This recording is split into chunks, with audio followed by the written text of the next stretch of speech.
So we start with question 22.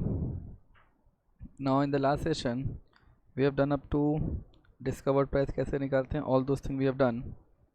अब देखो, अब यहाँ पे क्या दिया है, now option to accept or reject the discovered price. अब देखो, in the example which we have taken, इसमें floor price कितना था? In the example which we have taken, what was the floor price? 100 था. अच्छा, एक्वायरर जो है उसका इंडिकेटिव प्राइस क्या था, कि वो क्या लेने का, मतलब उसने क्या बोला था कि मैं कितने तक इंडिकेशन दिया था कि वो ले सकता है? 125. नाउ अब यहाँ पे final price, final discover price कितना निकला? 400. अच्छा, पब्लिक के शेयर्स कितने, उसको मिनिमम कितने लेने पड़ेंगे? 3 करोड़. तो 3 crore into 400, don't you think बहुत ज़्यादा हो गया? 1200 करोड़ हो गया. तो ऐसा हो सकता है ना कि एक्वायर बोले अरे ये तो बहुत ज़्यादा मांग लिया आप लोगों ने, तो उस प्राइस को एक्सेप्ट ना करे. या तो ऐसा भी हो सकता है कि उस प्राइस को एक्सेप्ट कर ले. Both ways possible. तो अब देखो, तो यहाँ पे क्या लिखा है, the acquirer shall be bound to accept the equity shares. देखो, the acquirer shall be bound to accept the equity share tendered or offered in the delisting offer if the discovered price determined through the reverse book building process is equal to floor price or the indicative price if any offered by the acquirer. अब देखो, अगर discovered price जो आया है वो floor price या indicative price आया है, तब तो एक्वायर को लेना ही पड़ेगा शेयर, बिकॉज इंडिकेटिव प्राइस तो वो लेने ही वाला, देने ही वाला था ना. No shall be bound to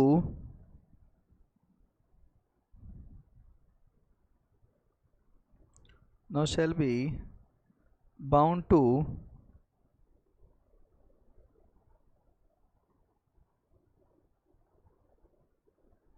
shall be bound to accept the the equity share.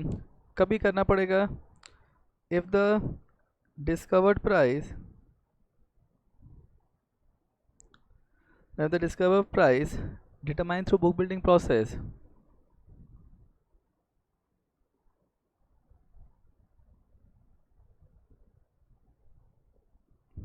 in the delisting offer, if the discovered price is equal to the floor price or indicative price if any offered by the acquirer.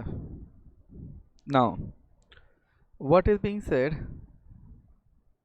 now the acquirer shall be bound to accept the equity share, shall be bound to accept the equity share at the indicative price if any offered by the acquirer, even if the price determined through reverse book building process is higher than floor price but less than indicative price.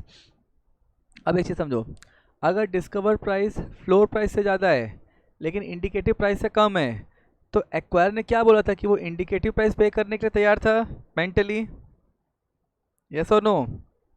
तो यहाँ पे फिर उसको indicative price पे ही purchase करना पड़ेगा. So acquire shall be bound, the acquirer shall be bound to accept the equity share indicative price if any offered, even if the price determined through reverse book building process is higher than floor price but less than indicative price. क्या लिखा है? अब इसे समझो, अगर discovered price, अगर discovered price जो है वो इंडिकेटिव प्राइस से ज़्यादा होगा तो क्या पे करना होगा? तो क्या पे करना होगा, इंडिकेटिव प्राइस या डिस्कवर्ड प्राइस? सोचो, अगर डिस्कवर्ड प्राइस मतलब सिंपल वर्ड्स में जो भी हायर है वो आपको पे करना होता है. क्या लिखा है? However the aforementioned provision shall not apply if the, ये प्रोविजन एप्लीकेबल नहीं होगा. अच्छा, कब एप्लीकेबल नहीं होगा? No if the discovered price is higher than indicative price. तो इसका मतलब, so therefore price need to be paid, so therefore price need to be paid, so therefore price need to be paid by acquirer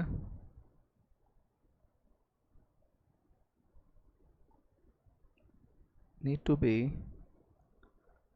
paid by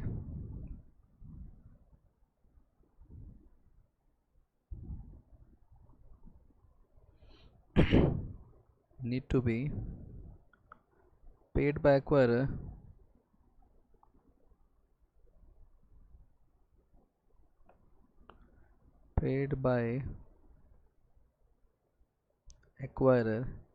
is equal to floor price or indicative price और discovered price, इन तीनों का whichever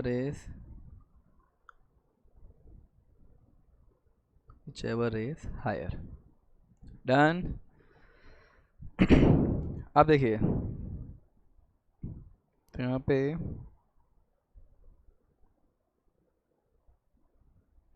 next क्या लिखा है, अब अगर discovered price को acquirer accept नहीं करता, तो अगर एक्वायरर बोलता है कि नहीं भाई ये प्राइस तो मैं पे नहीं कर सकता, बहुत ज़्यादा है, तो फिर वहाँ पे एक्वायर क्या करेगा, काउंटर ऑफर देगा पब्लिक शेयर होल्डर को.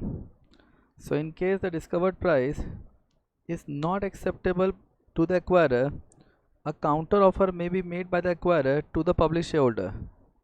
अब देखो क्या काउंटर ऑफर देना मैंडेटरी है? नहीं. So counter offer may be made by the acquirer to the public shareholder within 2 working days of the closure of bidding period, and thereafter the acquirer shall ensure compliance with the provision of these regulation. तो यहाँ पे क्या करना पड़ेगा, तो bidding period के closure के 2 working day के अंदर उसको काउंटर ऑफर देना पड़ेगा. So within 2 working days of closure of bidding period. अब तो क्या लिखा है, now the counter offer shall not be less than the book value of the company as certified by manager to offer. Shall not be less than book value of the company. अब देखो, अब यहाँ पे अगर delisting offer fail हो गया, अच्छा delisting offer क्यों फेल होगा, या तो आपको उतने नंबर ऑफ शेयर्स नहीं मिले जितना आपको डिलिस्टिंग मिल जाना चाहिए था, या तो जो प्राइस डिस्कवर्ड प्राइस डिटरमाइन हुआ है वो बहुत ज़्यादा है और आप उसको एक्सेप्ट नहीं कर रहे हो. These can be 2 reasons due to which delisting offer can be failed. तो यहाँ पे क्या लिखा है, the delisting offer shall be considered to have failed under the following circumstances. तो कब फेल माना जाएगा, पहला, the minimum number of shares are not tendered और ऑफर्ड. तो आपके पास जो मिनिमम शेयर्स आपको मिल जाना चाहिए थे डिलिस्टिंग के बाद उतना नहीं मिला. मतलब सिंपल वर्ड्स में अब यहाँ पे हमने एग्जांपल लिया था, अच्छा डिलिस्टिंग के बाद एक्वायर की मिनिमम होल्डिंग कितनी होनी चाहिए थी, 90%. मतलब डिलिस्टिंग में इन दिस एग्जांपल एक्वायर को कम से कम 3 करोड़ शेयर्स मिलने चाहिए थे, लेकिन मान लो पब्लिक ने 3 करोड़ शेयर्स टेंडर नहीं किए तो डिलिस्टिंग ऑफर फेल. या तो जो फाइनल डिस्कवर प्राइस निकला है 400 रुपये per share in this example, उसको एक्वायर एक्सेप्ट नहीं करता है. तो यहाँ पे क्या लिखा है, the price discovered through the reverse book building process is rejected by acquirer. अब देखो, अब अगर डिलिस्टिंग ऑफर फेल हो गया, so in case of failure of delisting offer, तो जो equity shares public share holder ने टेंडर किए थे वो इक्विटी शेयर वापस कर दिए जाएंगे. क्या लिखा है, in case of failure of delisting offer the equity share tender offer shall be release. Now on the date of disclosure of outcome of reverse book building process, if the minimum number of shares are not tendered or offered on the date of, अच्छा ये release किया जाएगा, कभी release करेंगे, on the date of disclosure of outcome of reverse book building process. Second, on the date of making public announcement for the failure of delisting offer,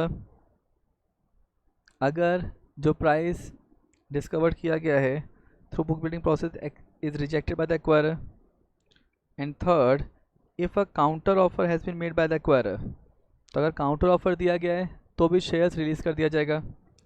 Now, however, the equity share shall not be required to return if the offer is made pursuant to delisting offer under takeover regulation. तो अगर delisting offer takeover regulation के हिसाब से किया गया है, तो अगर takeover याद होगा तो उसमें regulation 5A पढ़ा था, and under 5A what we have discussed कि अगर delisting offer fail हुआ तो उसके बाद वो पर्सन क्या करेगा, वो takeover offer देगा. Now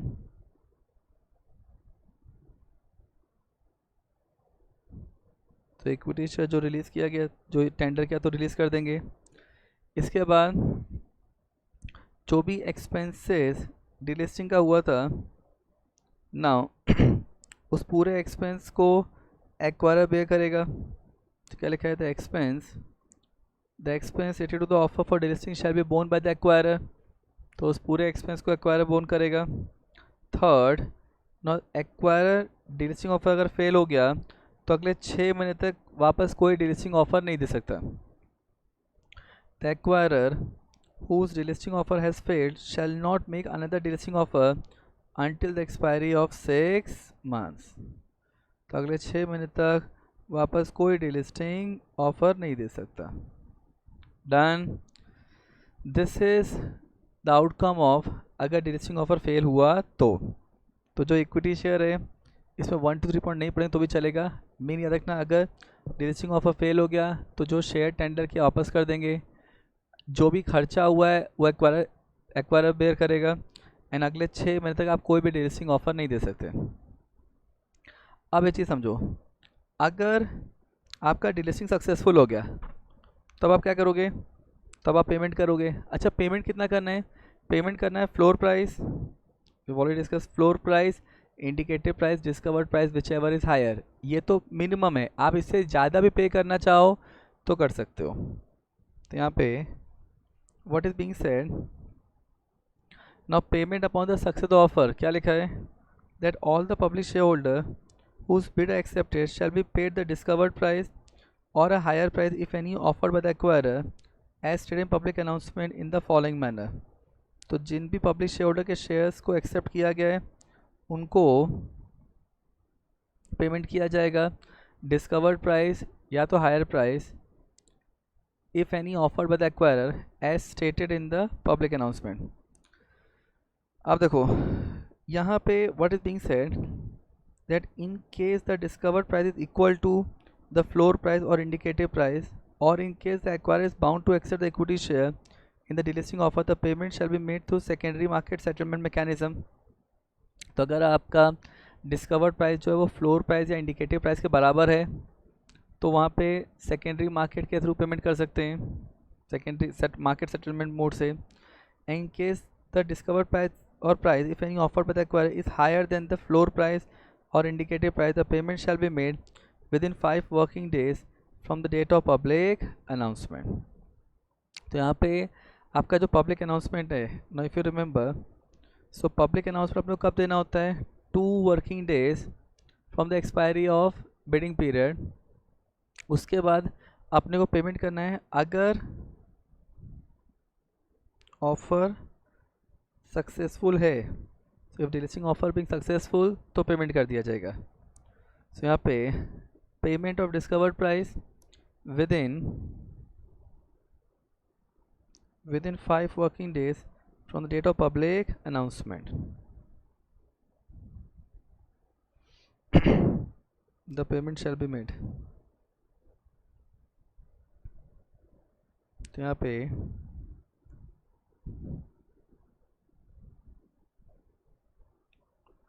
payment of discovered prices,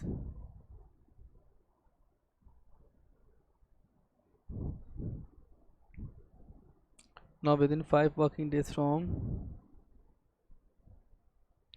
public announcement.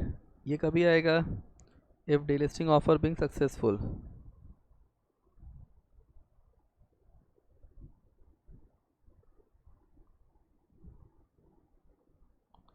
if delisting offer being successful.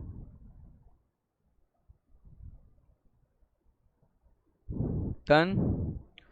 अब यहाँ पे अगर एक्वायरर पेमेंट नहीं कर पाता है with in the specified time, तो वहाँ पे क्या करना पड़ेगा, एक्वायरर को डिले इंटरेस्ट का पेनल्टी अमाउंट पे करना पड़ेगा.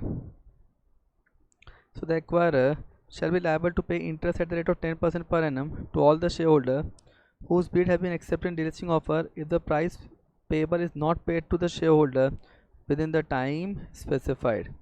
तो जो टाइम स्पेसिफाइड है उसमें अगर पेमेंट नहीं कर पाया, सो वहाँ पे क्या करना पड़ेगा, उसको डिलिस्टिंग ऑफर अगर पेमेंट नहीं कर पाया तो वहाँ पे उसको 10% पर एनम का डिलेड इंटरेस्ट पे करना पड़ेगा.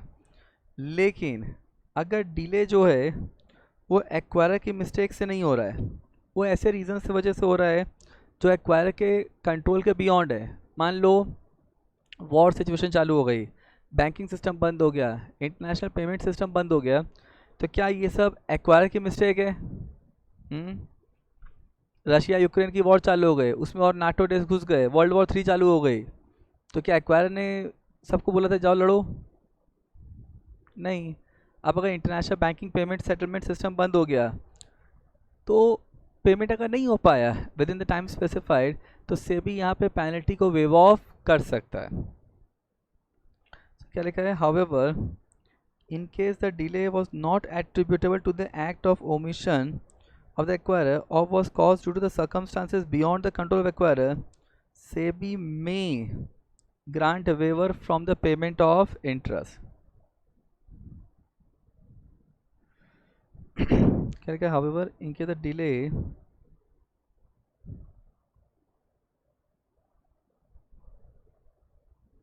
delay was caused due to the circumstances beyond the control of acquirer, SEBI may grant waiver from the payment of such interest. Done. अब एक चीज़ समझो, अब अगर आपका ऑफर डिलिस्टिंग ऑफर सक्सेसफुल हो गया तो क्या करना पड़ेगा?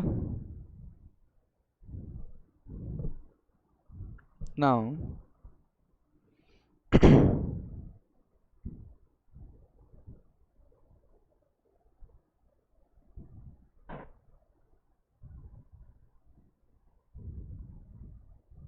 डन. अब यहाँ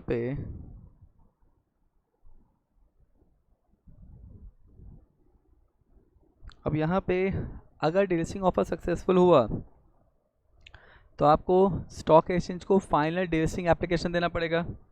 क्या लिखा है, within 5 working days from the date of making the payment to the public share holder the acquire shall make a final application for delisting to the recognised stock exchange. तो यहाँ पे अगर delisting offer successful हुआ तो payment करने के 5 working days के अंदर फाइनल डिलिस्टिंग एप्लीकेशन देगा स्टॉक एक्सचेंज को.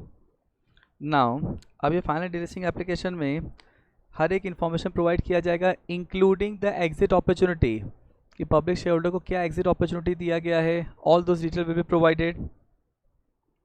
The final application for delisting shall be accompanied with the necessary details information as the recognized stock exchange may require of having provided the exit opportunity.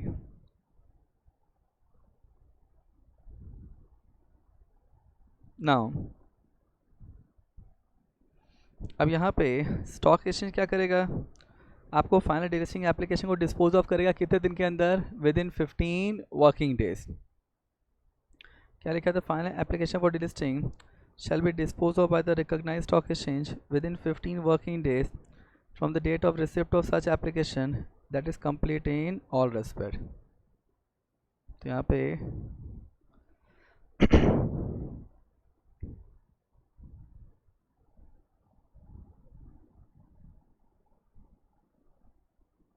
so application for stock exchange for obtaining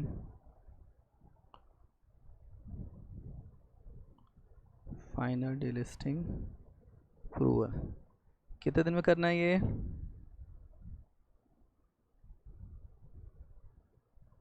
payment जब किया है उसके 5 working days में. मतलब payment कब किया था, express 116, तो उसके 5 वर्किंग डेज में एप्लीकेशन करेगा एंड स्टॉक एक्सचेंज अपना फाइनल डिलिस्टिंग अप्रूवल कब इशू करेगा, So final delisting approval.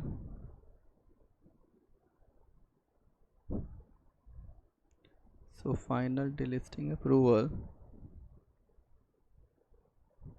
issued by stock exchange.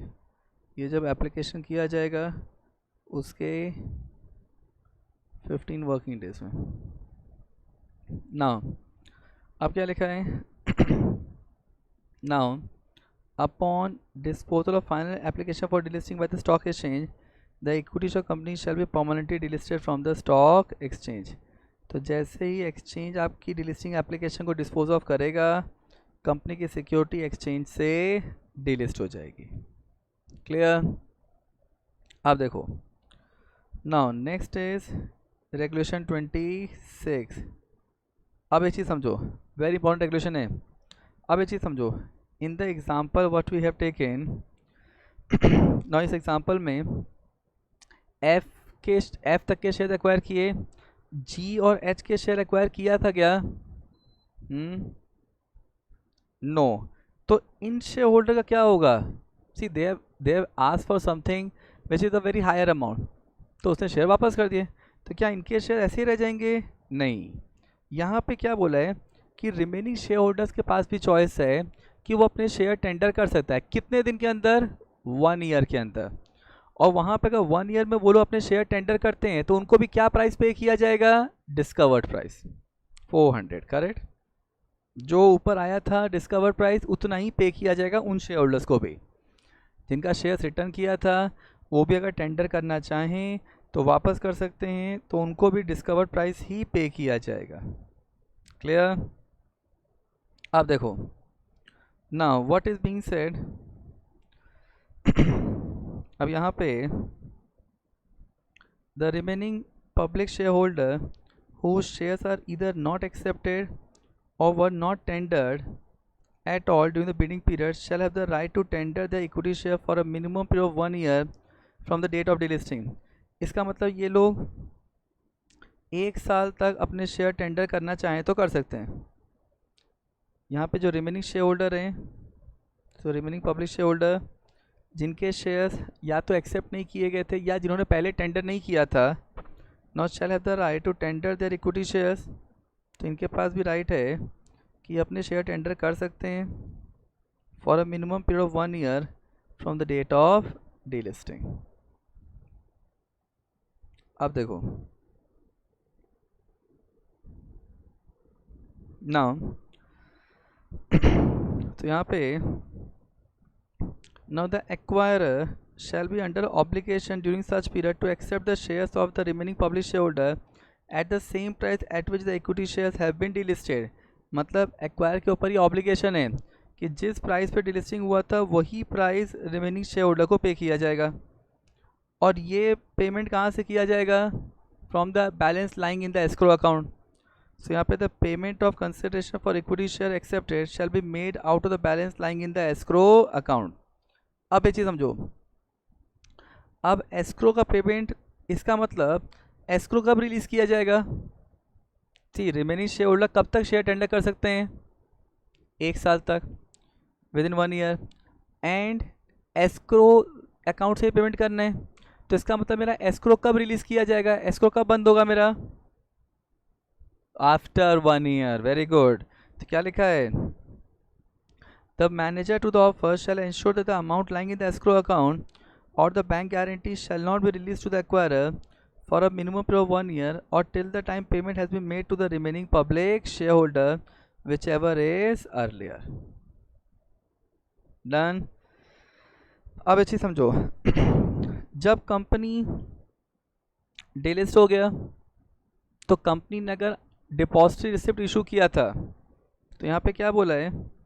तो यहाँ पे after delisting of equity share from all the recognised stock exchange having nationwide trading terminal, the company shall require to compulsory cancel all the outstanding depository receipt issued overseas. मतलब जितने भी D R India के बाहर issue हुए हैं उनको cancel करना पड़ेगा. And change them into underlying equity shares. उनको क्या करना पड़ेगा? उसको इक्विटी में कन्वर्ट करना पड़ेगा. In the home jurisdiction after termination of depository receipt programme within 1 year of such delisting. इसका मतलब डिलिस्टिंग के बाद जो भी डीआर हैं उनको कैंसिल करना पड़ेगा, उन डीआर को मैंडेटरली अंडरलाइन शेयर्स में कन्वर्ट करना पड़ेगा। कितने दिन के अंदर? With in 1 year of such delisting. Done. So this is your entire process of delisting. अब इसके बाद आता है obligation, but before that you have to read this entire procedure. So read fast. So this is the procedure for delisting.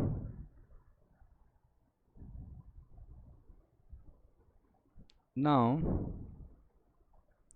what is being said that upon receipt of detailed public announcement, the board of directors of the company shall constitute a committee of independent directors to provide reasoned recommendation on the delisting offer. तो जब detail public announcement company को मिलेगा तो company एक committee of independent director create करेगा, जो committee share holder को reason recommendation provide करेगा कि उन लोग को डिलिस्टिंग ऑफर में शेयर टेंडर करना चाहिए या नहीं करना चाहिए।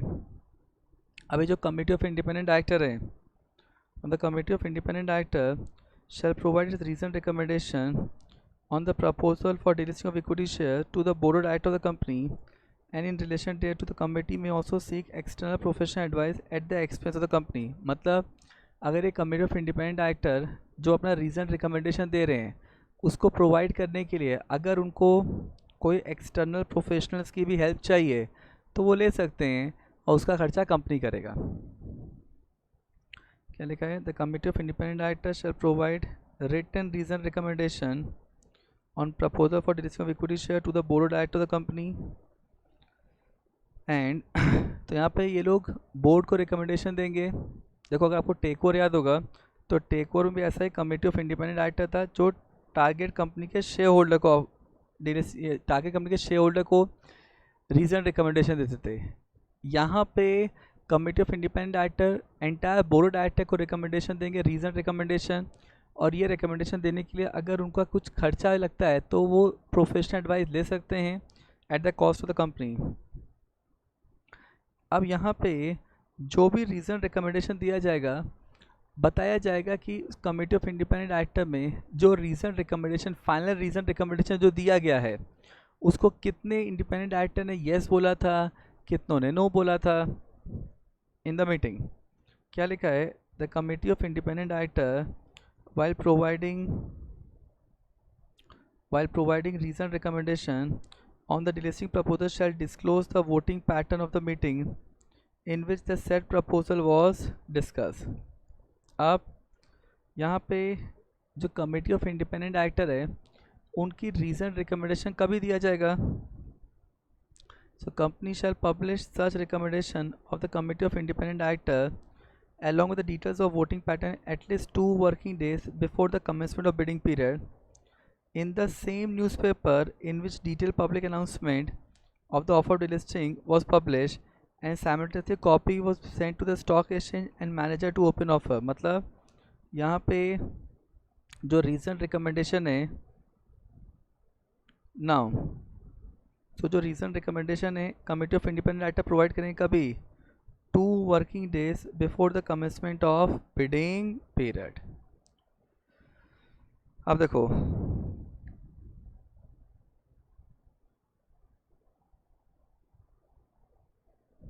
ना, अब यहाँ पे एक्वायर का ऑब्लिगेशन क्या है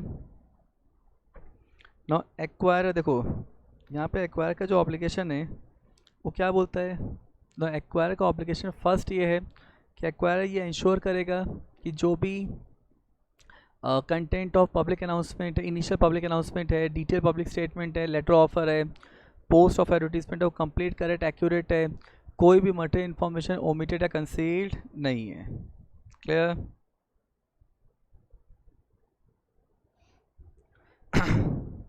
नाउ सो यहाँ पे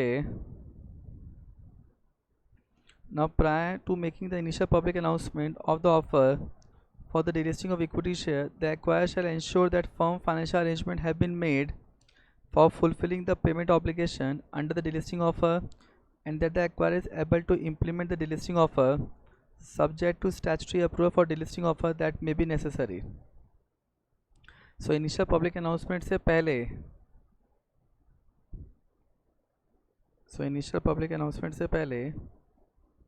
before making initial public announcement for delisting of equity share, the acquirer shall ensure that firm financial arrangement, मतलब फर्म फाइनेंशियल अरेंजमेंट कर लिया गया है और वो डिलिस्टिंग ऑफर को सक्सेसफुली कंप्लीट कर पाएगा for fulfilling the payment obligation and the acquire is able to implement the delisting offer.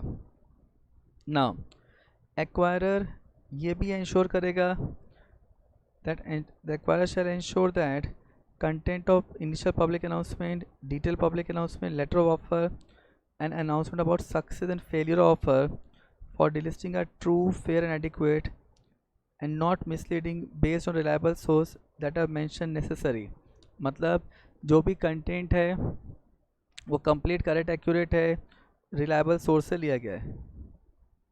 True, fair and adequate and not misleading and based on reliable sources. Now यहाँ पे acquirer and PSC jointly and severally responsible होगा सारे obligations को fulfil करने के लिए. Shall be jointly and severally responsible for fulfilment of applicable obligation.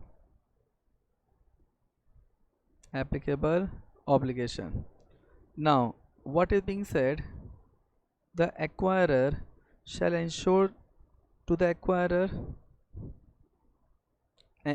to acquire the shares offered by remaining shareholder at the same price at which equity share have been delisted for the minimum period of 1 year. अब ये चीज़ समझो, ये हम लोगों ने पीछे पढ़ा था कि जो रिमेनिंग शेयर होल्डर है वो भी अपने शेयर टेंडर कर सकते हैं. किस प्राइस पे उनसे शेयर लिया जाएगा? सेम डिस्कवर्ड प्राइस जिस प्राइस पे डिलिस्टिंग में पेमेंट किया गया था. एंड लास्ट क्या लिखा है, no acquirer PSC shall sell shares of company during the delisting period. अब ये चीज़ समझो, एक्वायरर के नाम से क्या लग रहा है, उसका इंटेंशन क्या है, एक्वायर करना या सेल करना?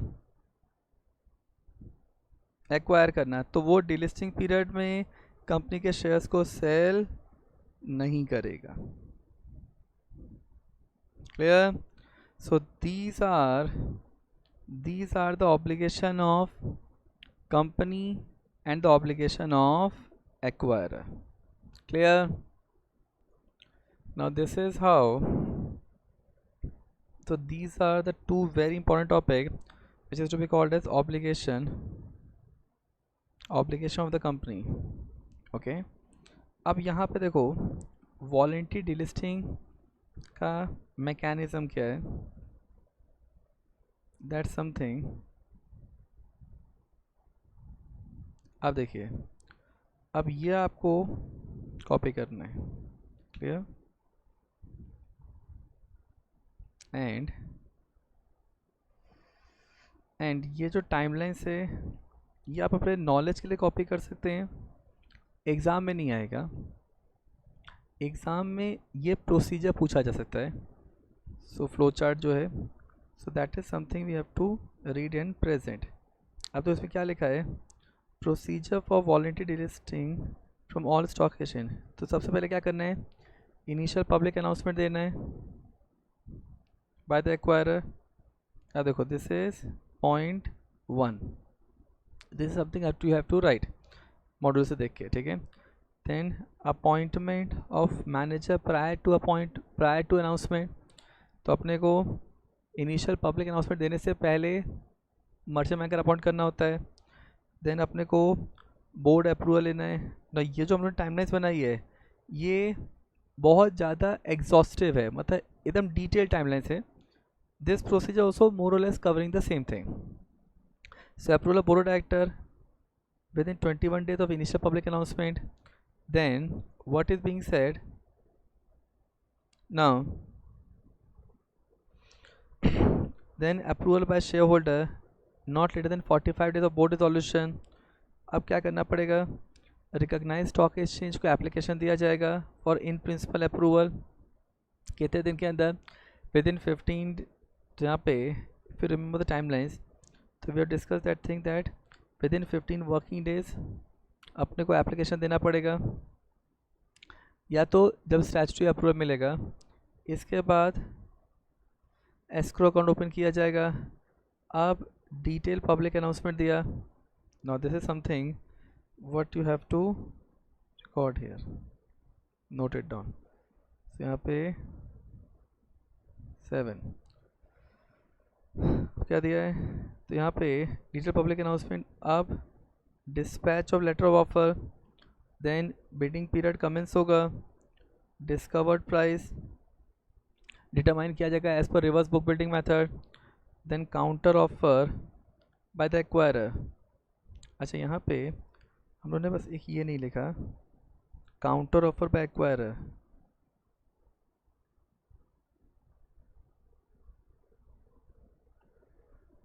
Now counter offer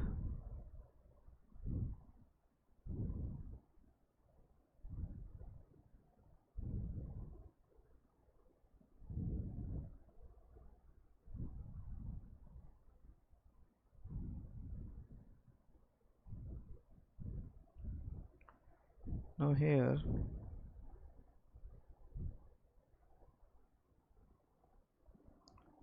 यहाँ पे counter offer by acquirer.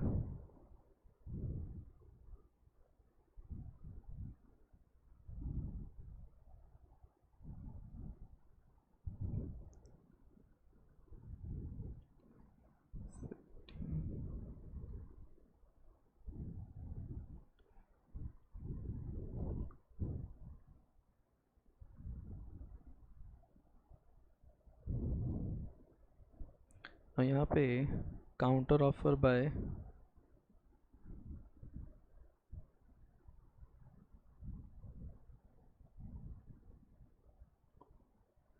Acquirer, ये कितने दिन में दिया जाएगा, जब बिडिंग पीरियड एंड होगा उसके 2 वर्किंग डेज में।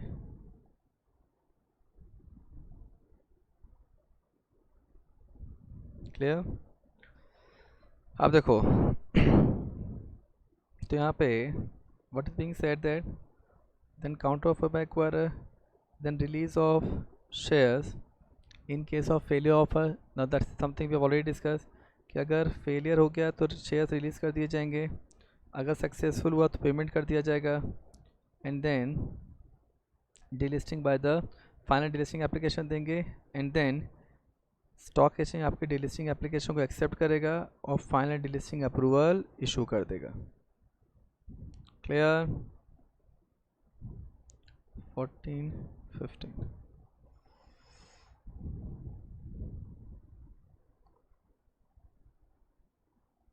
so this is now, so this is something, now this is something, the entire procedure for voluntary delisting being given. Done. Is this clear? यहाँ तो समझा। अब ये जो टाइमलाइंस है, अब एक बार इस टाइमलाइंस को पहले ध्यान से रीड कर लीजिए। Though we have already covered this thing, but एक बार इस टाइमलाइंस को वापस ध्यान से रीड करिए। क्लियर, पूरे फ्लो चार्ट को। और ये आपको अगर आप चाहो तो नॉलेज के लिए कॉपी कर सकते हैं। सो आई बिलीव इतना आप लोगों ने रीड भी कर लिया, कॉपी भी कर लिया है। Now read this part also.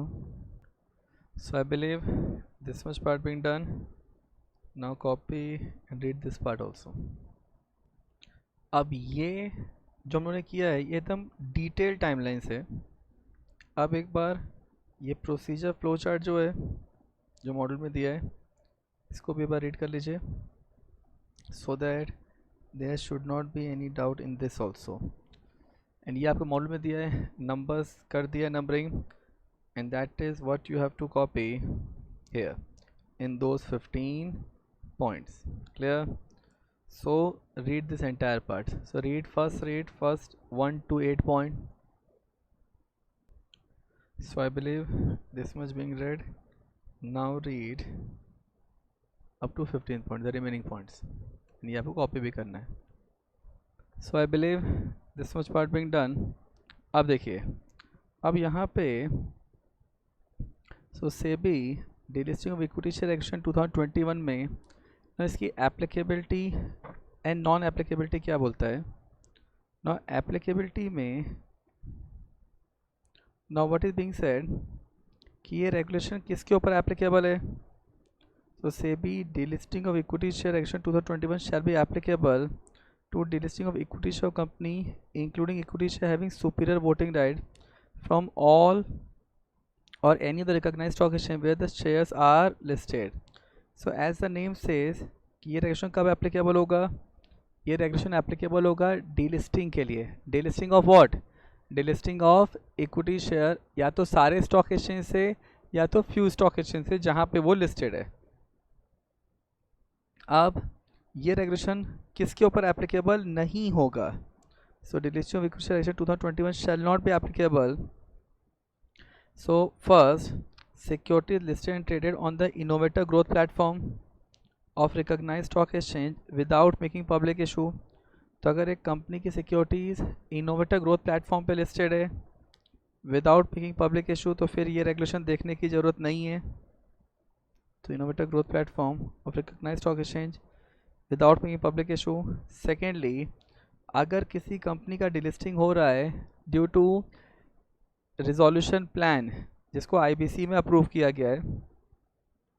So any delisting of equity shares of listed equity entity made person resolution plan approve under section 31 of insolvency code if such plan provide for delisting of such shares और provides an exit opportunity to the existing public shareholder at a specified price। तो अगर एक company यहाँ पे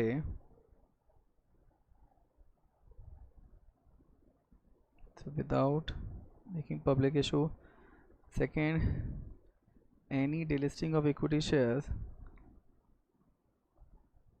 so any delisting of equity shares of a listed pursuant to resolution plan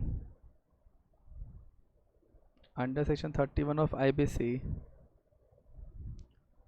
now approved under section 31 of IBC if it provide for delisting of such shares, so if it provide for delisting of such shares or provide an exit opportunity to the public shareholder at a specified price,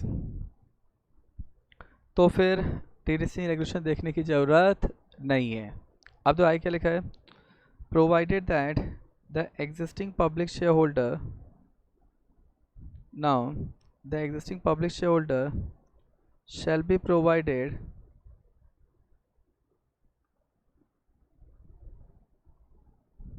now the existing public shareholder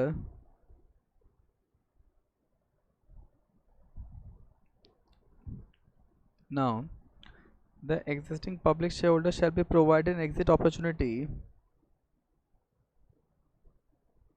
at a price which shall not be less than the price at which price by whatever name called at which the promoter or entity belonging to promoter group और shareholder directly indirectly provide an exit opportunity. मतलब अगर promoter को देखो what is being said कि अगर आप public share holder को exit price पे कर रहे हो तो आपको पब्लिक शेयर होल्डर को मिनिमम एग्जिट प्राइस कितना पे करना पड़ेगा। क्या लिखा है, the existing public share holder, तो जो पब्लिक कैटेगरी शेयर होल्डर हैं, the existing public share holder shall be provided an exit opportunity at a price which shall not be less than, तो किससे कम नहीं होगा, shall not be less than the price by whatever name called at which promoter or any entity belonging to promoter group or other shareholder is provided an exit opportunity। इसका मतलब promoter group को जो exit price दिया गया है या entity belonging to promoter group को जो एग्जिट प्राइस दिया गया है उससे ना उससे ज़्यादा ही मिलेगा, उससे कम नहीं मिल सकता। तो यहाँ पे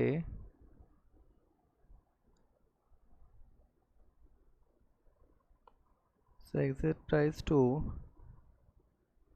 public should be more than equal to exit price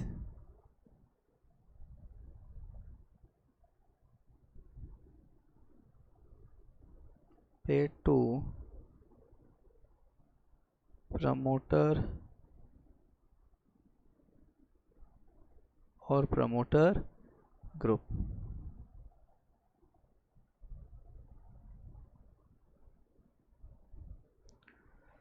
अब क्या दिया है? It says that the details of delisting of such shares along with the justification for exit price in respect of delisting proposal should be discussed to the recognized stock exchange within 1 day of resolution plan being approved under section 31 of insolvency code. तो जो delisting का price है, जो justification है, वो recognise stock exchange को बताया जाएगा कितने दिन के अंदर? With in 1 day of the resolution plan being approved under section 31 of insolvency code. यहाँ पे this is one thing, not detail of delisting,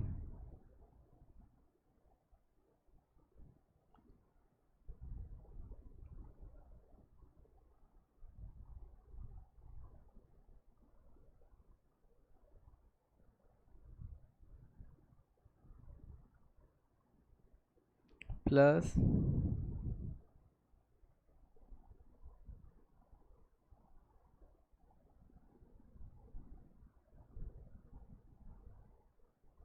justification of exit price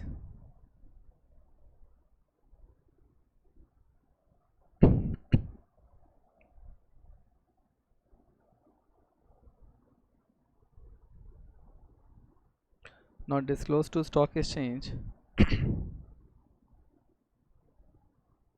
within 1 day of approval of resolution plan.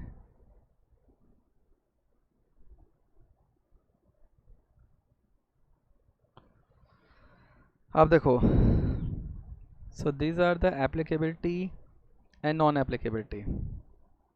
अब देखिए, अब यहाँ पे conditions for delisting, very important topic. अब conditions for delisting में क्या बोला है? Now अब condition for delisting basically says कि कंपनी डीलिस्टिंग को परमिशन स्टॉक एक्सचेंज पर अगर कंपनी अप्लाई कर रहा है, तो अगर इस कैटेगरी में आ रहा है तो न तो कंपनी अप्लाई कर सकता है और न स्टॉक एक्सचेंज परमिशन देगा. क्या लिखा है? Now what is being said that neither any company shall apply for nor any recognised stock exchange. Now, neither any company shall apply for non-recognized stock exchange shall permit delisting of equity share of the company. मतलब अगर इस condition में आ रहा है तो न तो company apply करेगा और न ही स्टॉक एक्सचेंज डिलिस्टिंग की परमिशन देगा. अनलेस, आप तो क्या लिखा है?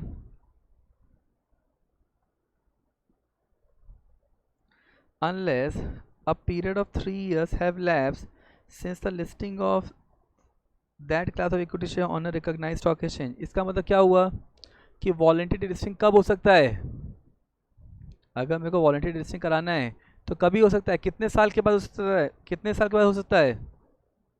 3 years के बाद. मतलब voluntary delisting may take place after 3 years of listing. Clear? So it means voluntary delisting may take place after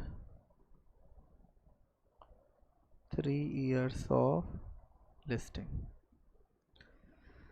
Second, now what is being said? Now यहाँ पे अगर आपको voluntary delisting करना है, now if any instrument issued by the company which is convertible into same class of equity share is sought to be delisted is pending. मतलब if any convertible instrument now if any convertible instrument being issued is pending for conversion, यहाँ पे if any convertible instrument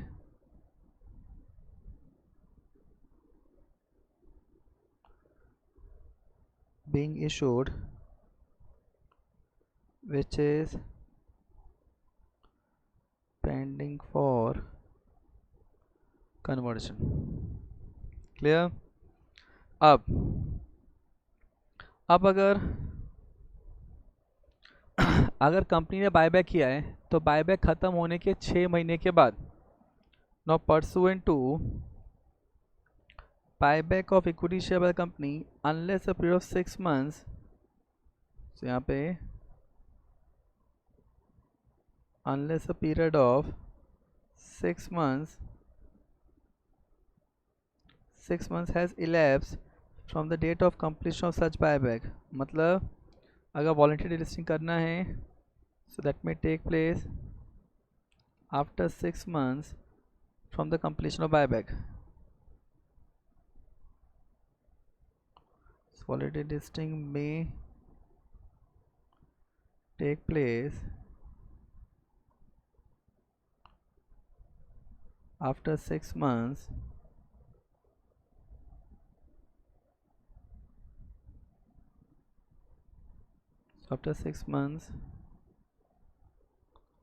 from the date of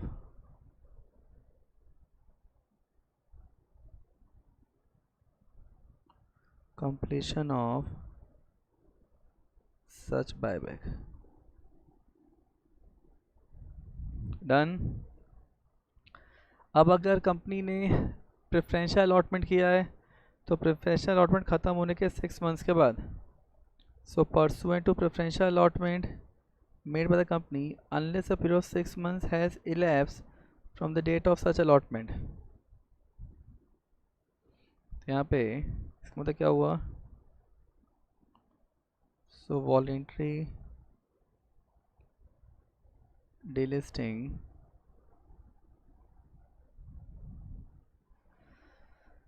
so यहाँ पे what is being said, so voluntary delisting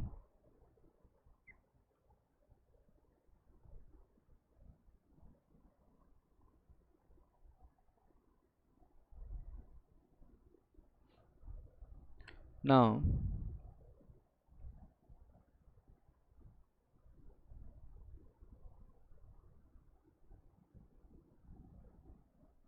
so voluntary delisting कब हो सकता है,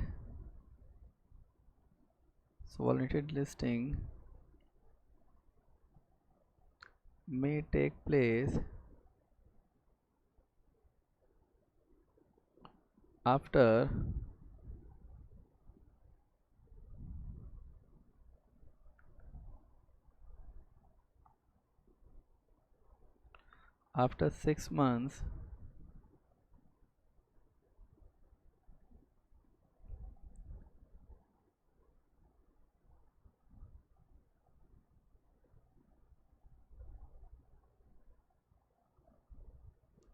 6 months from the date of allotment, yeah, from the date of preferential allotment.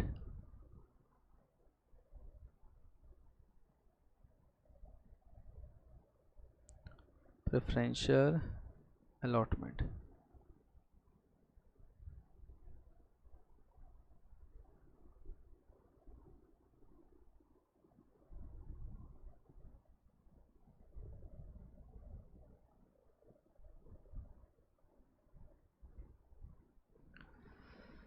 Done. तो listing के 3 साल के बाद डिलिस्टिंग हो सकता है, बायबैक ख़त्म होने के 6 महीने के बाद डिलिस्टिंग हो सकता है, प्रेफरेंशियल अलॉटमेंट ख़त्म होने के 6 महीने के बाद डिलिस्टिंग हो सकता है, और अगर कन्वर्टेबल सिक्योरिटीज़ पेंडिंग है तो जब तक वो पेंडिंग है तब तक डिलिस्टिंग नहीं हो सकता, उसके बाद डिलिस्टिंग हो सकता है. नेक्स्ट क्या लिखा है, now it says that no acquirer shall directly indirectly employ the fund of the company to finance an exit opportunity और acquisition of shares made person delisting. अब एक चीज़ समझो, डिलिस्टिंग में शेयर्स कौन एक्वायर कर रहा है? So who is acquiring the shares under delisting? Acquirer. तो क्या कंपनी एक्वायर कर रहा है शेयर्स डिलिस्टिंग में? क्या कंपनी शेयर एक्वायर कर रहा है? सो यहाँ पे कंपनी शेयर एक्वायर नहीं कर रहा है, बिकॉज कंपनी एक्वायर करे तो बायबैक बन जाएगा। तो यहाँ पे कंपनी का पैसा यूज़ नहीं होना चाहिए। अब यहाँ पे थर्ड और फोर्थ पॉइंट जो है ये हमने पहले ही पढ़ा हुआ है कि एक्वायरर कंपनी के शेयर्स को, acquire will not sell the shares of the company during 6 months before the initial public announcement being made. यहाँ पे क्या लिखा है? Acquire shall not propose delisting of equity share of the company if the acquirer has sold the equity share of the company during the period of 6 months prior to the date of initial public announcement। ये हम लोगों ने पीछे भी पढ़ा था। Further we have discuss कि acquirer directly और indirectly, so no acquirer shall directly indirectly क्या नहीं करेगा? एक्वायर डायरेक्टली इनडायरेक्टली ऐसी कोई भी स्कीम लॉन्च नहीं करेगा जिसका इंटेंशन शेयर होल्डर के साथ फ्रॉड करना हो। क्या लिखा है? एम्प्लॉय एनी डिवाइस स्कीम और artifice to defraud any share holder of the company, share holder. So यहाँ पे what is being said that no acquirer shall directly indirectly employ any device और scheme to defraud the shareholder or other person engage in any transaction, ऐसा कोई transaction नहीं करेगा जिसकी वजह से फ्रॉड हो शेयर होल्डर के साथ। engage in any transaction or practice that operate as fraud upon the shareholder or other person and engage in any practice that is fraudulent और manipulative.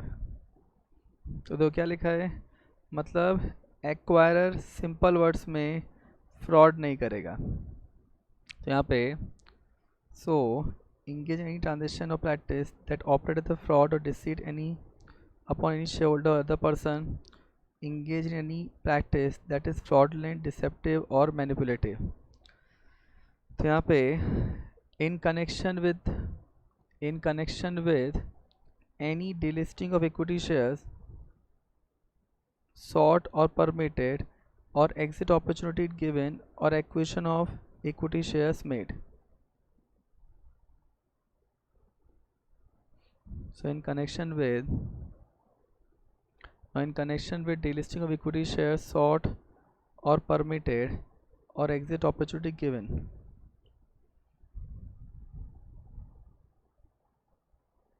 in connection with delisting of equity shares।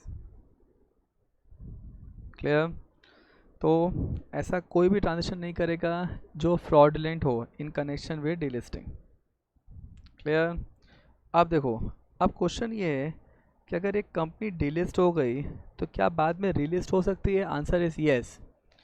तो अगर compulsory delisting है, so in case of compulsory delisting, in case of voluntary delisting, तो ये जो concept है, ये concept बोलता है relisting of delisted equity shares on stock exchange. तो अगर आप स्टॉक एक्सचेंज पे डीलिस्टेड हो, आप रीलिस्ट होना चाहते हो, तो कब रीलिस्ट हो सकते हो? अगर हम लोग कंपल्सरी डीलिस्टिंग की बात कर रहे हैं तो after 10 years of compulsory delisting, and voluntary की बात कर रहे हैं तो after 3 years of voluntary delisting. Done? इसका मतलब अगर एक कंपनी डीलिस्ट हुई है तो डीलिस्टिंग के बाद रिलिस्ट हो सकता है। कितने साल के बाद? अगर कंपल्सरी डीलिस्टिंग की बात कर रहे हैं तो 10 साल के बाद, एंड वॉलंटरी डीलिस्टिंग की बात कर रहे हैं तो 3 साल के बाद। क्लियर? नाउ अभी जो एप्लीकेबिलिटी है, कंडीशंस हैं and relisting of delisted company, इसमें ये condition part are the most important part, but now but यहाँ पे this entire thing have to be studied very properly. So this much part is done. अब क्या लिखा है? Now special provision for delisting. अब यहाँ पे क्या दिया है? Now it basically says that voluntary delisting, so special provision for delisting. अब यहाँ पे जो special provision for delisting है, now this is basically delisting for small company as well as for those companies which are listed on innovator growth platform. अब क्या बोल रहा है? Now it says that now equity shares, so delisting of equity shares of small companies. अब देखो यहाँ पे small companies की अगर हम डिलिस्टिंग की बात कर रहे हैं, so what is being said that equity share of company may be delisted from all the recognised stock exchange where they are listed without following the procedure related to exit opportunity. मतलब यहाँ पे अगर small company है जो stock exchange पे listed है, तो वो डिलिस्ट हो सकता है from all the recognised stock exchange without exit opportunity. अब ये क्या है? देखिए क्या लिखा है ना, equity share company may be delisted from all the recognised stock exchange where they are listed without following the procedure related to exit opportunity if. देखो अभी तक हमने क्या पढ़ा था कि अगर अपन लोग वॉलंटरी डिलिस्टिंग कर रहे हैं फ्रॉम ऑल स्टॉक एक्सचेंज तो हम लोग को एग्जिट अपॉर्चुनिटी प्रोवाइड करना पड़ेगा. लेकिन वो कौन से कंडीशन है कि अगर आप वॉलंटरी डिलिस्टिंग कर रहे हो फ्रॉम स्टॉक एक्सचेंज तो भी फ्रॉम ऑल स्टॉक एक्सचेंज तो भी आपको एग्जिट अपॉर्चुनिटी नहीं देना पड़ेगा? वो कौन सी कंडीशन है? नाउ दैट कंडीशन ये किस सिचुएशन में आएगा? First, the company has paid up share capital not exceeding 10 crore. मतलब ऐसी कंपनी जिसका पेड अप कैपिटल कितना है? Not exceeding 10 crore and net worth not exceeding 25 crore. तो नेटवर्थ जो है वो 25 करोड़ से ऊपर नहीं होना चाहिए. मतलब पेड अप कैपिटल 10 करोड़ से ऊपर नहीं होना चाहिए एंड नेटवर्थ 25 करोड़ से ऊपर नहीं होना चाहिए as on the last date of the preceding financial year. अच्छा, अब यहाँ पे paid up capital and net worth इसकी दोनों की कंडीशन फुलफिल करना जरूरी है. नेक्स्ट क्या लिखा है? Now the number of equity shares of the company traded on each of the recognized stock exchange now during 12 calendar months immediately preceding the date of board meeting held for consideration of proposal of delisting is less than 10% of total number of shares of company. मतलब जो company के shares trade हुए हैं वो minimum, तो यहाँ पे what is being said that company के जो शेयर्स ट्रेड हुए हैं now, so number of equity shares of company traded during 12 calendar months immediately receive made of board meeting for consideration of proposal of delisting is less than 10% of total number of shares. मतलब last 12 महीने में जो company के shares trade हुए हैं वो 10% से कम हैं कंपनी के टोटल शेयर्स में. तो वट एवर द कंपनी की टोटल नंबर ऑफ शेयर्स उसके 10% से कम है. नेक्स्ट क्या लिखा है? So this is third condition. Now the company has not been suspended by any of the recognised stock exchange having nationwide trading terminal for any non compliance the preceding 1 year. Company को किसी ने भी suspend नहीं किया है. Has not been suspended मतलब company एक properly complied company है. So company has not been suspended on any recognized stock exchange having nationwide trading terminal for any non-compliance in the last 1 year. अगर ये condition fulfil होता है, now अगर ये condition fulfil होता है तो वो कंपनी अपने इक्विटी शेयर्स को डिलिस्ट कर सकता है without providing exit opportunity.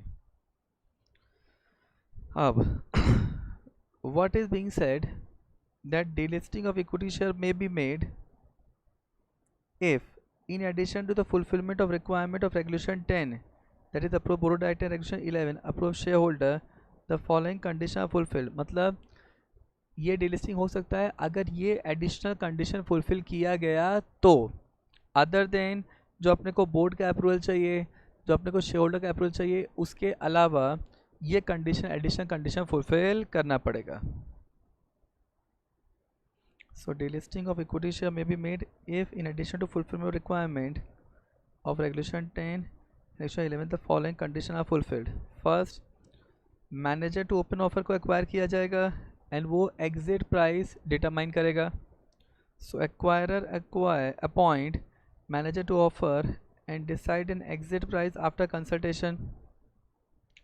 Now ये जो एग्जिट प्राइस होगा, ये जो फ्लोर प्राइस निकलेगा उससे कम नहीं हो सकता. क्या लिखा है? The exit price offered to the public share holder shall not be less than the floor price determine in terms of take over regulation.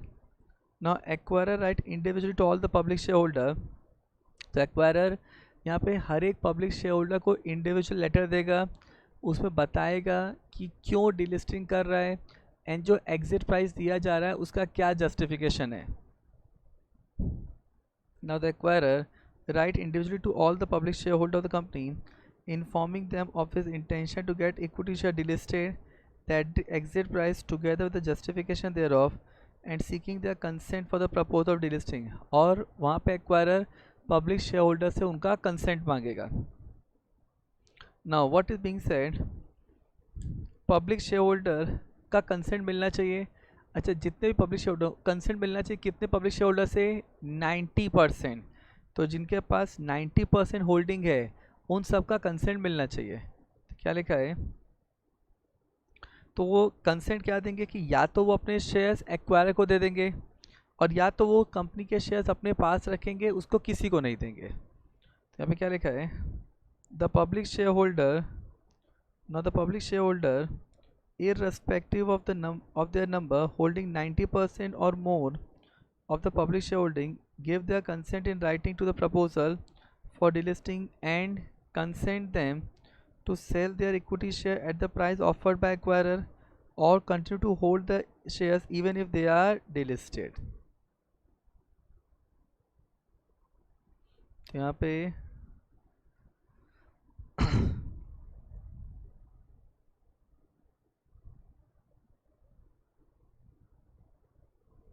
now what is being said, now acquirer जो है, now acquirer इस पूरे process को complete करेगा 75 working days from the date of first communication made. क्या लिखा है? The acquirer completes the process of inviting the positive consent and finalisation of proposal for delisting of equity shares within 75 working days of the first communication made. And यहाँ पे acquirer payment कितने दिन में कर देगा?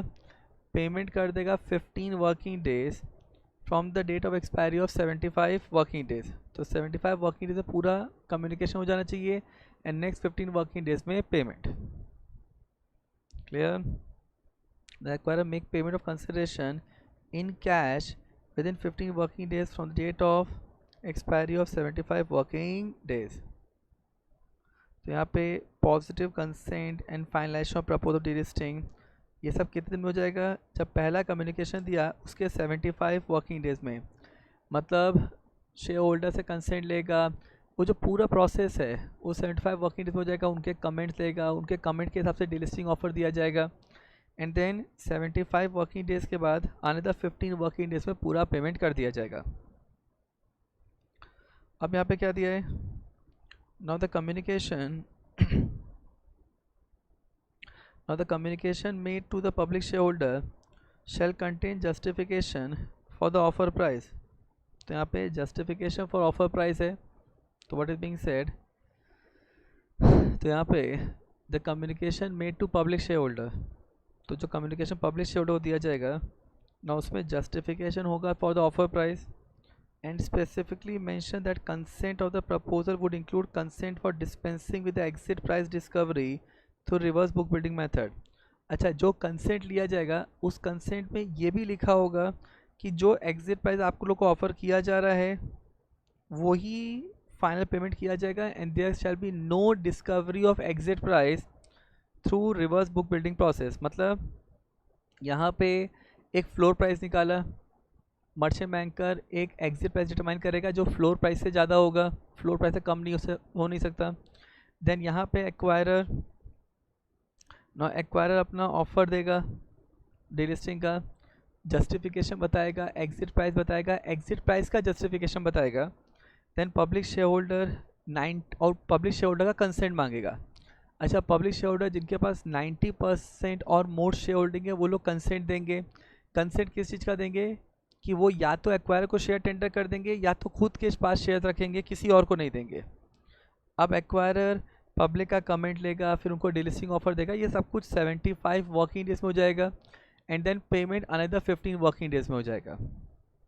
अब जो भी कम्युनिकेशन दिया जाएगा उसमें जस्टिफिकेशन प्रोवाइड किया जाएगा with respect to delisting offer, जो भी डिलिस्टिंग का ऑफर प्राइस पे किया है, और इसमें क्लियरली लिखा होगा कि रिवर्स बुक बिल्डिंग मेथड से प्राइस डिटरमाइन नहीं होगा। अब देखो, अब अगर एक्वायरर पेमेंट 15 वर्किंग डेज में नहीं कर पाता तो वहाँ पे एक्वायरर को 10% का डिले इंटरेस्ट पे करना पड़ेगा। लेकिन अगर डिले इन पेमेंट किसी ऐसे रीज़न की वजह से हुआ है जो एक्वायरर के कंट्रोल में नहीं है तो सेबी इस डिले इंटरेस्ट को वेव ऑफ कर सकता है। नाउ सभी क्या लिखा है, the acquire shall be liable to pay interest at the rate of 10% per annum to all the shareholder whose bid have been accepted in the delisting offer is not paid to the shareholder within the time specified. However, in case the delay was not attributable to any act of omission of acquirer or caused due to the circumstances beyond the control of acquirer, SEBI may waive off grant waiver. तो SEBI आपको waiver दे सकता है। अब देखो, अब यहाँ पे relevant stock exchange may delist such equity share upon satisfying itself to all the compliance with this regulation। तो वहाँ पे स्टॉक एक्सचेंज आपको डिलिस्ट कर सकता है आफ्टर बीइंग सेटिस्फाइड दैट जो भी रिक्वायरमेंट है वो सेटिस्फाई हो गया। Done, this is called, now this is called small company का delisting. Clear, this is one thing short notes में आता है। अनदर थिंग जो है वो है अगर कोई कंपनी इनोवेटर ग्रोथ प्लेटफॉर्म पे लिस्टेड है, ध्यान से समझना, अगर एक कंपनी इनोवेटर ग्रोथ प्लेटफॉर्म पे लिस्टेड है और उसने विदाउट मेकिंग पब्लिक इशू किया तो फिर ये डीलिस्टिंग रेगुलेशन ही एप्लीकेबल नहीं होता। लेकिन अगर एक कंपनी इनोवेटर ग्रोथ प्लेटफॉर्म पे लिस्टेड है आफ्टर मेकिंग पब्लिक इशू, तो आफ्टर मेकिंग आईपीओ, तो वहाँ पे ये कंडीशन एप्लीकेबल होगा। तो वहाँ पे कौन से नॉर्म्स देखने हैं, क्या लिखा है, a company whose equity share listed and traded on innovator growth platform pursuant to IPO may be delisted from the innovator growth platform if, तो वो innovator growth platform से delist हो सकता है if कंडीशन क्या दिया है। now what is being said, now वो जो delisting है उसको बोर्ड ऑफ डायरेक्टर का अप्रूवल होना चाहिए। Second, such delisting is approved by the shareholder of the company by a special resolution passed through postal ballot or e-voting after disclosure of all material fact in the explanatory statement sent to the shareholder in relation to such resolution। तो first board approval होना चाहिए, second postal ballot या e voting का approval होना चाहिए। However the special resolution shall be acted upon if the vote cast by majority of public shareholder are in favor of such exit proposal। देखो, एक तो special resolution पास करना पड़ेगा, दूसरा स्पेशल resolution कब एक्ट अपॉन होगा, जब उसको majority of public share holder का कंसेंट होगा। Now delisting price is based on floor price determined in terms of regulation 8 of TACO regulation as may be applicable and additional delisting premium justified by the acquirer। तो यहाँ पे तो delisting price कैसे निकाला जाएगा, floor price plus premium, ना वो premium जो एक्वायरर जस्टिफाई करेगा। अब यहाँ पे post offer share holding of acquirer along with PSC with him taken together with the shares tendered reaches 75 the total issued shares of that class and at least 50% of shares of public shareholding as the date of board meeting are tendered and accepted। मतलब post offer share holding कितना होना चाहिए, total shares का 75% होना चाहिए कम से कम, and जितना public share holder के पास शेयर्स था उसका कम से कम 50% होना चाहिए। एंड रिकॉग्नाइज स्टॉक एक्सचेंज क्या करेगा, तो रिकॉग्नाइज स्टॉक एक्सचेंज जहाँ पे कंपनी के शेयर लिस्टेड थे वो स्टॉक एक्सचेंज से कंपनी को डीलिस्ट कर देगा। यहाँ पे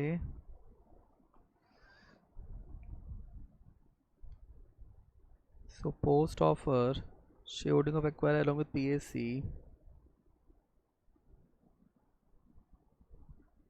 reaches 75% total shares issued and at least 50% of shares of public shareholding as on the date of board meeting are tendered and accepted। इसका मतलब क्या हो गया,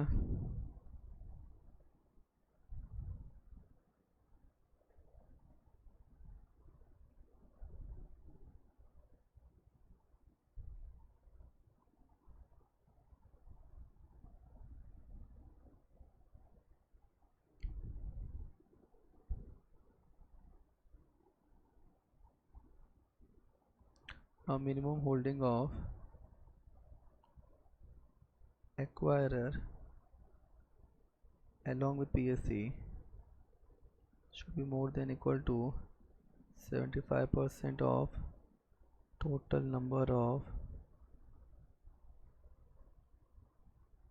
equity shares of the company। इसके अलावा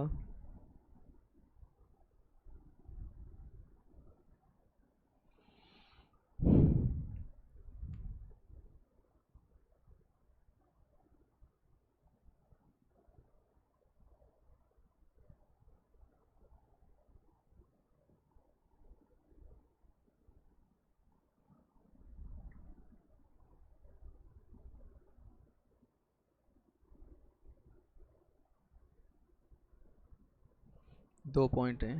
पहला, minimum holding of acquirer along with PSC is equal to 75% of total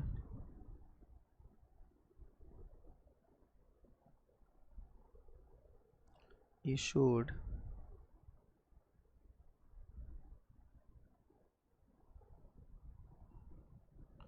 share capital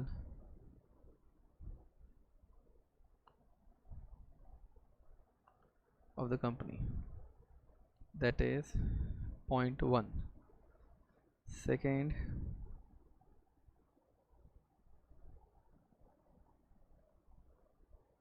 minimum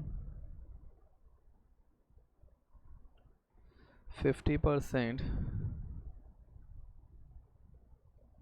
minimum 50% of shares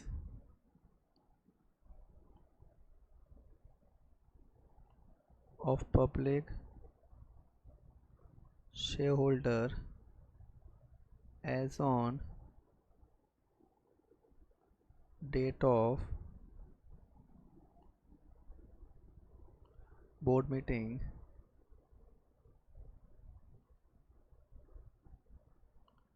being tendered and accepted। Done।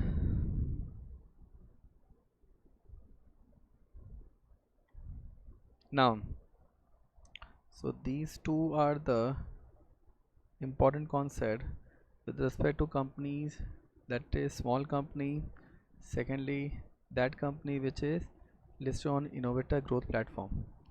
Read both the topics। अब देखो, अब यहाँ पे अगर company innovator growth platform पे listed है after doing IPO, तो वहाँ पे एक्वायरर की होल्डिंग डीलिस्टिंग के बाद कितनी होनी चाहिए, तो टोटल शेयर्स का 75% एक्वायरर के पास होना चाहिए। जो नॉर्मल कंडीशन में 90% होता है ना, वो यहाँ पे इनोवेटर ग्रोथ प्लेटफॉर्म पे 75% हो जाएगा। ठीक है, तो एक्वायरर के पास मिनिमम 75% मोर शेयर्स होने चाहिए, और जो भी शेयर्स पब्लिक शेयर होल्डर के पास पड़े थे as on the date of board meeting, उसमें से कम 50% शेयर टेंडर हो जाने चाहिए एंड एक्सेप्ट हो जाना चाहिए। मतलब both this condition have to be satisfied. Clear? Now read D point and both this point 1 and point 2. Clear? Read properly. अब यहाँ पे what is being said that difference between, अब यहाँ पे delisting of securities and suspension of trading in securities, इन दोनों में difference क्या है? दोनों सेम है? नो। देखो, सस्पेंशन का मतलब होता है कि आपकी ट्रेडिंग को सस्पेंड कर देते हैं फॉर अ टेम्परेरी पीरियड। क्या सस्पेंशन ज़िंदगी भर का होता है? नहीं, लेकिन डीलिस्टिंग आपको एक्सचेंज से ही निकाल दिया जाता है। सेकेंडली, क्या सस्पेंशन ऑफ ट्रेडिंग कंपनी खुद कर सकता है या एक्सचेंज करेगा? एक्सचेंज करेगा। लेकिन डीलिस्टिंग, कंपल्सरी डीलिस्टिंग के अलावा वॉलंटरी डीलिस्टिंग भी होता है। मतलब डीलिस्टिंग आप एज अ चॉइस भी कर सकते हो। तो इसमें क्या लिखा है? Now suspension of trading in securities means that no trade can take place in the securities of a company suspended for a temporary period. लेकिन delisting of securities means removal of the name of the company from the stock exchange and no trade can take place in security of the company which is delisted. अब यहाँ पे what is being said that suspension company नहीं करता, suspension हमेशा exchange करता है as a penalty. तो यहाँ पे क्या लिखा है? Suspension is not done by the at the instance of the company, but it is an action taken by the stock exchange against the company, generally for non-compliance of SEBI LODR regulation. अब delisting can be done either by the company voluntarily or by the stock exchange compulsorily. मतलब delisting जो है वो compulsory भी हो सकता है and voluntary भी हो सकता है। अब यहाँ पे what is being said that delist suspension में, अच्छा आपने नॉन कंप्लायंस किया, एक्सचेंज ने आपको सस्पेंड कर दिया। अब आपने नॉन कंप्लायंस को रेक्टिफाई कर दिया तो आपकी ट्रेडिंग रिज्यूम हो जाएगी। तो यहाँ पे क्या लिखा है? Once the company rectifies the non compliance, stock exchange withdraw suspension and permit trading. Now अब यहाँ पे डीलिस्टिंग जो है वो बेसिकली एक स्ट्रिक्ट, एक बहुत ही कड़ा एक्शन जो एक्सचेंज ले रहा है, and this is not going to be taken at the first instance. सीधा एक्सचेंज का डिलीस्ट कर देगा कंपनी को? नहीं, पहले फाइन लगाएगा, सस्पेंशन करेगा, उसके बाद भी कंपनी नहीं सुधर रही है तो डीलिस्टिंग किया जाएगा as a last resort. So exchange in order to impose severe punishment companies compulsory delist securities as a last resort. Now what is being said that यहाँ पे सस्पेंशन में जो प्रमोटर के शेयर है उनको फ्रीज कर दिया जाता है। तो यहाँ पे क्या लिखा है? तो स्टॉक एक्सचेंज में इम्पोज फाइन और freeze promoter group holding of the securities in coordination with depositories depending upon the nature of non compliance. लेकिन delisting में अगर voluntary delisting हो रहा है तो in case of voluntary delisting the listed company voluntarily seek for delisting its securities, and in case of compulsory delisting the exchange itself delists the securities of a company. मतलब voluntary delisting में कंपनी खुद delisting के लिए apply करता है and compulsory listing में exchange आपको निकाल देता है। So these are the broad difference between suspension of trading and delisting. And the last is, now this is something we have studied in almost every chapter से भी, that is regulatory sandbox. कि अगर कोई person market में improvisation लाना चाहता है लेकिन सेबी रेगुलेशन एक हर्डल बन रहा है तो वो सेबी के पास रेगुलेटरी सैंडबॉक्स में एग्जाम्पशन के लिए अप्लाई कर सकता है, जहाँ पे सेबी उसको एग्जाम्पशन दे सकता है for a maximum period of 12 months. लेकिन ये एग्जाम्पशन देने के लिए सेबी आपसे आपकी एप्लीकेशन को कंसिडर करेगा and they may impose certain condition whereby certain condition have to be complied on continuous basis. यहाँ पे क्या लिखा है? दैट सेबी में, आप देखो यहाँ पे एग्जाम्पशन देना कंपल्सरी तो है नहीं, तो सेबी डिसाइड करेगा कि एग्जाम्पशन देना है या नहीं देना है। So SEBI may exempt any person or class of person from the operation of all or any of the provision of these regulation for a period as may be specified but not exceeding 12 months for furthering innovation into testing new product, process, service, business model, etc. in live environment of regulatory sandbox in the securities market. तो यहाँ पे क्या लिखा है? So SEBI may exempt any person from the operation of all or any of the provision of these regulations for a period not exceeding 12 months for furthering innovation to testing new product, process, business model, etc. and live environment regulatory sandbox in the securities market. अब यहाँ पे जो भी exemption दिया जाएगा, for that application have to be made. So any exemption granted by SEBI now shall be subject to the applicant satisfying such condition as may be specified by SEBI, including condition to be complied on continuous basis. अब यहाँ पे so when we talk about regulatory sandbox, so regulatory sandbox का मतलब क्या होता है? Regulatory sandbox basically means कि आप लाइव टेस्टिंग एनवायरनमेंट होता है, लिमिटेड सेट ऑफ लोगों पे टेस्टिंग किया जाता है न्यू प्रोडक्ट बिजनेस मॉडल का नाउ जिससे कि मार्केट में एक इम्प्रोवाइजेशन किया जा सके. क्या लिखा है? So regulatory sandbox means a live testing environment where new product, process, service, business model, etc. may be deployed on a limited set of eligible customer for specified period of time for furthering innovation securities market. Clear? So this is to be called as regulatory sandbox. Clear? ये जो है difference between suspension and trading, this is important. So with this, the delisting regulation as per the new SEBI equity delisting of equity section 2021 is over.